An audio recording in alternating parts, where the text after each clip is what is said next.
Hi, welcome back to Small Bites.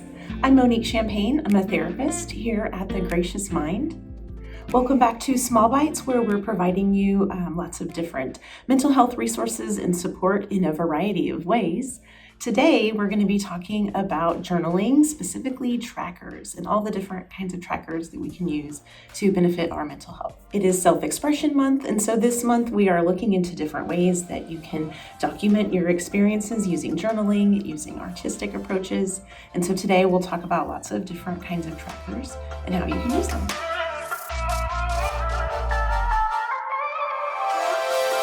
Before we jump into the topic, I want to first talk about the 5 stages of change and how you might use trackers at each stage. So the first stage is pre-contemplation. This means that we're not quite ready to make a change yet, and we don't even know what kind of changes we want to make.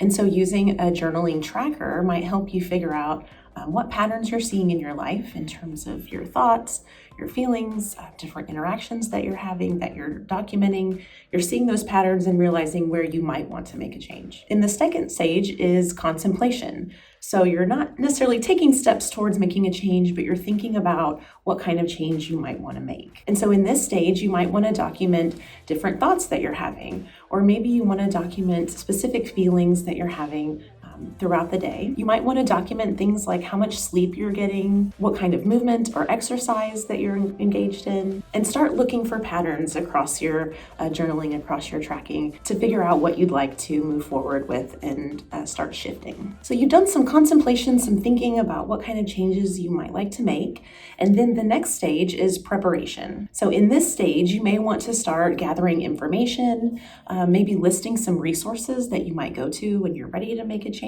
One activity I like is to document all the people that surround you, the people that support you, and what kind of support they provide. So these are things that might help you in the next stage, which is action. You're ready to go out there and make a change in this action stage. And so at the end of the day... Hang on. We got a... Oh, we have a nice one. We have a soundtrack. Be us. We do have a little, like... Maybe you should try to teach to the rhythm. Maybe that's what works. So now you're ready to go out there and make a change. That's the action stage. So at the end of the day, you could use tracking to document the changes that you made. The last stage is maintenance, and you can use tracking for that stage too. So you go back and measure your progress throughout each of these stages. So that's something I want you to keep in mind as I'm going to give you a list of different trackers that you could try. One of the most common types of tracker is a habit tracker.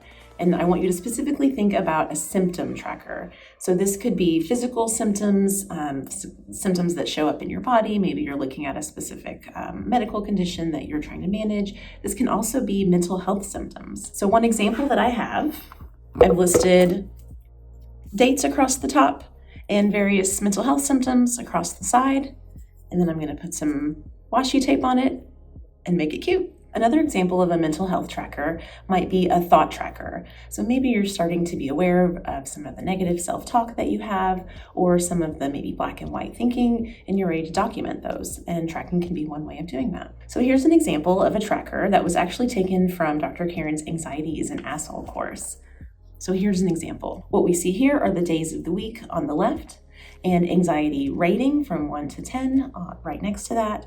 And then there's space to write thoughts, to write events that happened right before or right after, things related to that anxiety feeling. Other examples are trackers for your tears. Maybe you want to document things that come up and read things that make you tearful. One of my favorite is an F this list, where you get to write all the things that just really piss you off. It can be really helpful to document boring self-care, things that may not seem like self-care, but are good reminders to you that you are taking care of yourself. Joy trackers, gratitude trackers, strengths and values trackers. These are all really good ways of using positive psychology and journaling in your life. I also really like the idea of mood trackers and feelings trackers. They help us keep track of our moods throughout the day and help us identify patterns that we may not have realized before. So if you were with us during the MBTI series, you're becoming more aware of where you are naturally in terms of maybe organization or creativity. And this is an activity that can fit whatever your personality style is. For example, you may prefer something that's really funky and artistic, or you may prefer a little bit more organization. And it can go either way. You could also just Google or Pinterest bullet journaling trackers, or just mental health trackers. There are tons of really cool ideas out there. So tracking is both an art and a science. You'll get to navigate your preferences in terms of how you want to document your life and document these things. They can be as artistic and creative as you'd like. And they also utilize science. You're using data to make change in your life. Thanks again for joining us for another Small Bites episode. We look forward to seeing you next time. Be sure to catch us on all our social media platforms. Check out our really cool shop we've got on our website, and check out all the resources that we've got there as well.